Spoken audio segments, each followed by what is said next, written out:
welcome Facebook. We are on site here in Slippery Rock, Pennsylvania, and we're here for the wheelchair rugby tournament.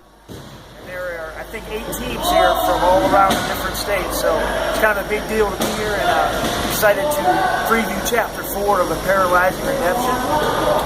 Chapter 8. And Chapter 8 is all about, it kind of picks up where I was in the hospital, and I set a goal for myself that I wanted to come home walking. I didn't meet that goal. I actually ended up coming home in a chair.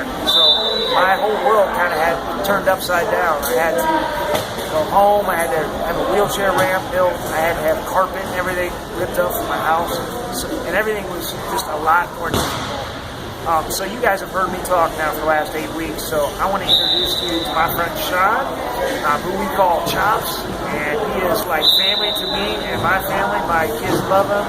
I've been playing with him for a long time, so I just want Chops to kind of tell you guys what it was like for him, his story, what it was like for him to come home from the hospital. Go ahead, Chops. Hi, Facebook friends. Again, my name is Chops. I was 10 years ago.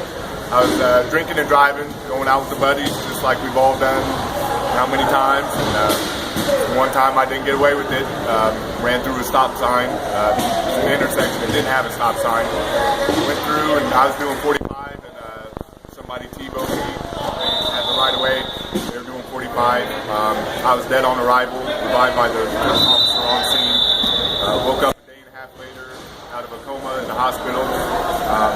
Realized I couldn't move from the waist down. I had upper body movement, but the hands were like fists. Spent about a month in rehab.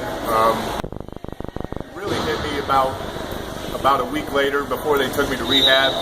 They sat me up on the side of the bed, and I lasted about 8 seconds before I passed out. I'm like, "Oh, this is serious." You know, when I was first woke up out of the coma, I'm like, "I'll be up and running in a couple days. This is no big deal." A month of rehab was a lot of hard work. They got me up, standing, walking, using a walker.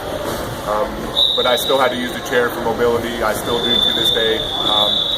Coming home was a big transition. I couldn't do a whole lot for myself because at that point my hands were a lot worse than they are now.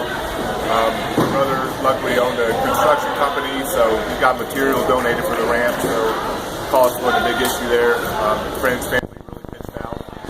Spent about a year looking to go to school and trying to get that situated, but in outpatient rehab, just trying to get back to living independently.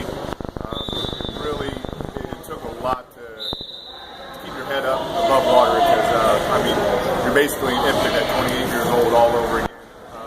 My mom had to help change me.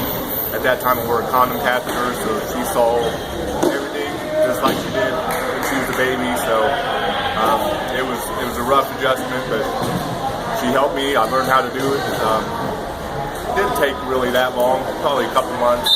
I had a couple safeties like a PCA and a nurse when I left for school just to make sure, but by the time I left I was pretty well independent, but it took a lot of work to get back to that frame of mind. Well, that's awesome.